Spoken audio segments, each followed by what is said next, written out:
welcome to YouCube. Today is Wednesday, February 4th, 2015. This is our third official episode of YouCube. I'm super excited. Some of our big campus events coming up are our first ever Gamer Night of 2015.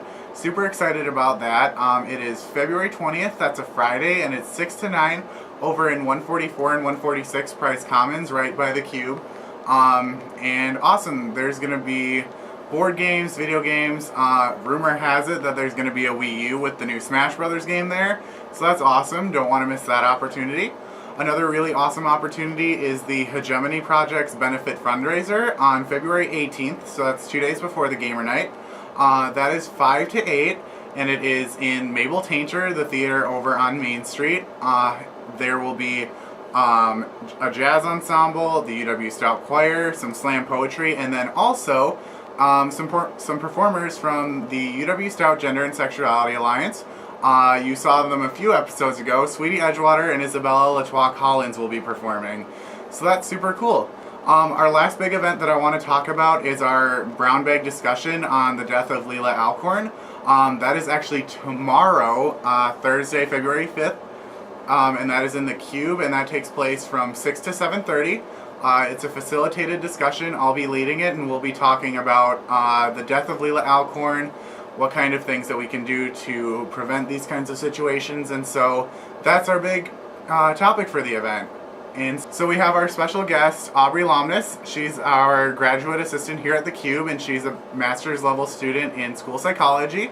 So that's kind of the angle we'll be taking. It is a psychology level and just talking about what kind of stuff in the mind would go on in this kind of situation. So I'm really excited for that. And without further ado, let's get started. Alrighty, and we are back with Aubree Lomness. She's the graduate assistant here at the Cube. Hello. So tell us a little bit about yourself, like your program, where you went for undergrad, Yeah. a little bit of stuff, favorite color, I don't know. Okay, sounds good. I got my undergrad in psychology at UW-Stevens Point, amazing psychology department. And now I'm going for school psychology at UW-Stout, which is just, I love the program, I love everything about it. But I had a lot of education, I guess, in like adolescents, because I love working with adolescents. Perfect, I've been a teacher for 9 years, working with adolescents, and also anything with the brain. I love brain, neurology, physiology, Yeah. and anything with like education. So awesome, because that's exactly what we're here to talk about, is adolescent psychology. Before we get into the meat of this episode, I do just want to give out a trigger warning. Obviously, talking about suicide and depression and stuff like that can be triggering for people. So just remember self-care. If this video is becoming too emotionally traumatizing, getting any PTSD, any sort of that stuff, feel free to just turn off the video. Obviously, self-care is most important, and we want to make sure that y'all are taken care of. Oh, definitely. So, yay. So, trigger warning on that. If y'all aren't familiar, Leelah Alcorn was a transgender student. She was 17 years old, and she committed suicide on December 28th, 2014 by walking out into a freeway in front of a large moving vehicle.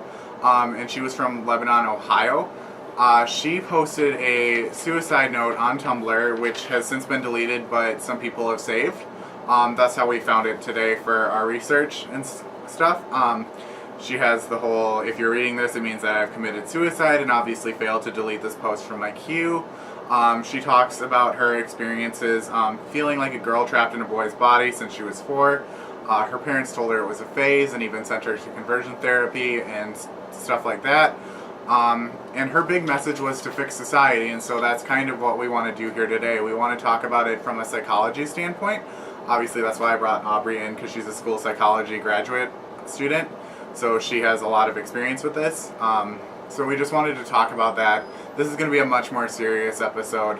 So, like I said, just talking about that and seeing how we can be better advocates and be more educated about this kind of stuff that happens to students every day.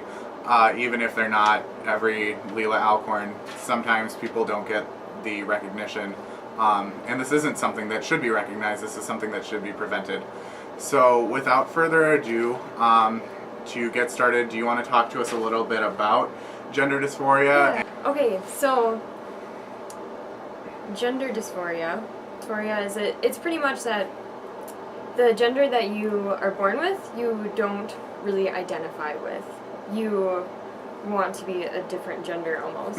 And so that's in the DSM-5, and some of the symptoms that they have underneath that is that it's a desire, you verbalize this desire, and something interesting that I thought is that it causes significant distress or impairment in social and occupational and other important functional areas, and also it should be longer than 6 months. So that's pretty interesting, and then they put specifically in here why on their website is to provide support, which I thought was really interesting. So for people going through hormone therapy, surgeries, supporting them through their gender transition situation, which I thought was really interesting. And so talking about that, so this is kind of some of the stuff that Leelah, it can be assumed that she was going through.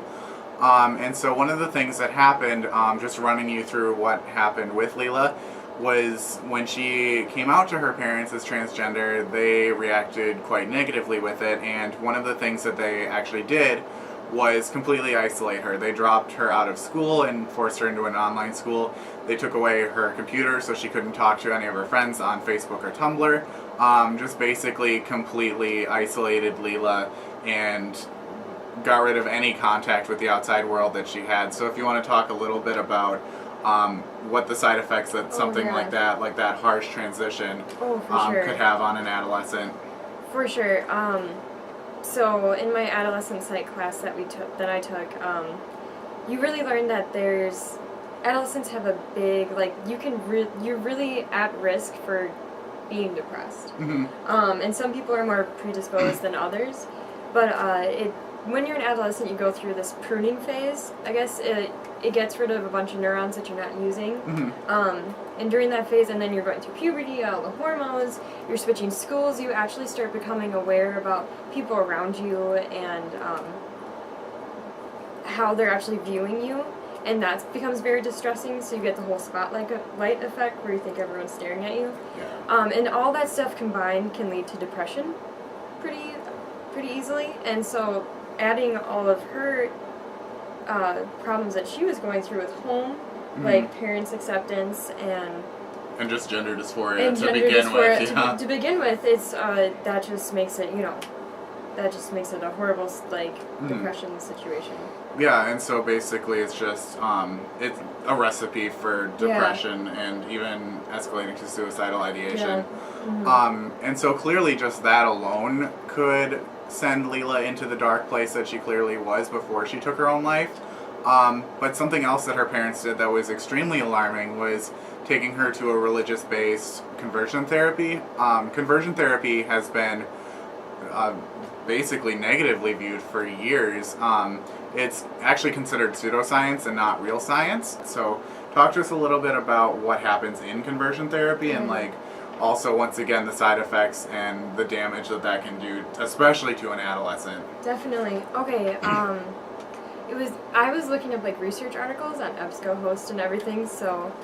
And we'll have those in the link as well, so if you want to do more research. For sure. Yay, links. Yay!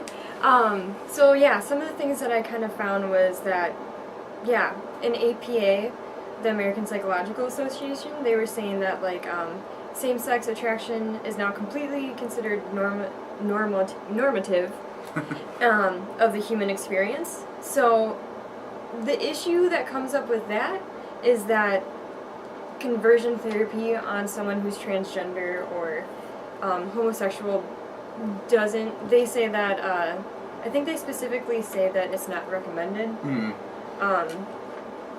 And people who are motivated to do that might have some kind of religious beliefs underlining it, and that so it's normally very much talk therapy, that trying to change people's beliefs or feelings, or there's a lot of controversy over exactly what happens, because sometimes people do it differently for different religious groups. And I know some of the actual treatments that are used are themselves quite controversial, like electroshock.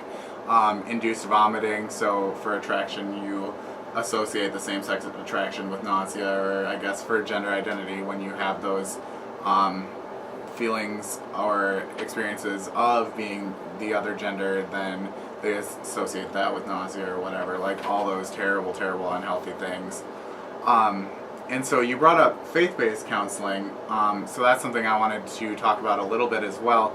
The difference between, because obviously faith can enhance medicine anytime. So where, if we can draw that line where faith-enhanced medicine or treatment becomes faith-based medicine or treatment, and it can become an issue. If you want to talk about that a little bit. Oh yeah, for sure, definitely. So kind of the issue with that, I guess, like there can be a lot of negative effects with a treatment or someone using a treatment that's not recommended. Mm-hmm. If that makes sense. It's kind of the same thing as a doctor situation. If something isn't recommended for a doctor, you wouldn't want that to be done to your child necessarily. So it's kind of the same thing here, whether it's, faith or not. Because there can be some negative effects with adolescents with this conversion therapy. On the research article, it says some side effects that could happen, which is anxiety, depression, avoidance of intimacy or sexual dysfunction, PTSD, lack of self-confidence, self-efficacy, shame, guilt, and suicide. And then also them not being able to trust any other mental health care providers. Yeah, so that could be really an issue, especially if they do escape, for lack of better phrasing, the conversion therapy. Then it's a lot harder not only to get them the counseling they needed in the first place, but also to repair the damage when they have that lack of trust. Yeah, definitely. And so with the faith-based counseling, so I'm getting, it's good to have the faith enhanced, but it's bad when that's all it's based on. Like, doctors obviously have their code of ethics, and they have what's researched and what's proven to work, and then they abide by that. And religious officials don't normally have the same kind of rules. So yeah, it's always good to bring in different sources to enhance, but as long as it's actual approved and backed by evidence. Treatment. Evidence-based treatment, which is a huge thing. And so clearly it's shown that conversion therapy is not good, I would guess, is your consensus on it. It's hard, since it's not recommended, and that link's down below, by the way. It's dangerous to work with, especially with the already recipe of problematic behavior, or mental state with the adolescent. So just adding that in. And then even adding on the gender dysphoria as well, when they should be getting additional treatment that's not that. Yes, what adolescents need is they need support. They need support by their parents, which she did not get whatsoever. And that is sometimes, they did some research studies, and they found out that kids who actually are get in a fight with their parents actually are more affected by it for longer than if they got in a fight with one of their peers. So they need support from their parents. And it's clear that Leelah did not get that support from her parents, which is tragic. And I know one of the debates, and I don't think we're going to really get into it today, is whether or not her parents should be prosecuted for that. Obviously, I have my own opinion on that, but I won't be sharing that today. It's very controversial. If you're interested in that debate, though, that might be something brought up in the brown bag discussion tomorrow. So if you can go to that as well. But so basically, I think with this discussion, we can assume all this treatment, all this behavior towards Leelah was not beneficial, and I feel like it caused some really harmful psychological damage that ended with her ending her life and jumping out in front of that vehicle. And it's really sad, and I know it's something that a lot of people still feel really strongly about. On the note of conversion therapy, something that actually just happened the other day on Monday. Originally, there was a White House petition that needed 100,000 signatures to enact Leelah's Law, which is idea that's been going around lately to ban any form of LGBTQ plus conversion therapy on minors. And that would be on a federal level. Originally, like a week ago, it was not looking good, but actually on Monday, which was the last day that we could get signatures for it, it actually reached 109,000 signatures. So that now has to go to the White House, and they have to look at it. So that's something positive to think about, that there might be change. And considering Leelah's last words on her suicide note were "Fix society, please," I think that is a direction that we might be going with this law. So that's something really positive to think about. Because Leelah obviously wanted her death to mean something, and mean something for trans youth of today, trans youth of tomorrow, next week, next month, next year, in years and years and forever to come. And so I think it's really important to just remember that and think not what we can do now as an individual to be angry, but what we can do to make a positive change for the future. Sure. I think is really important. Definitely. And so with that, that's all I had. Thank you so much. No problem. Oh, I'm just getting all great. the feels right now. But yeah, so don't forget, the brown bag is tomorrow, Thursday, February 5th, 6 to 7:30 in the Cube. I will be facilitating that discussion and other events coming up too, and don't forget to subscribe. And also don't forget as well, something that we want to make sure that we make available for anyone who is in a place as well that they might want to hurt themselves or even end their life. There are lifelines available. Recently a specifically transgender lifeline for suicide prevention became available. That number is 877-565-8860.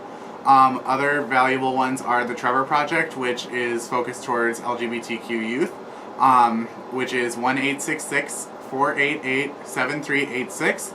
And then also just general overall, the National Suicide Prevention Hotline is 1-800-273-8255. If you or someone you know is thinking of harming yourselves, please call this lifeline. It's super important. Your lives matter. Even if society doesn't tell you that sometimes. And I think it's really important. Just make the call if you need it. It's super important. And with that, that's it.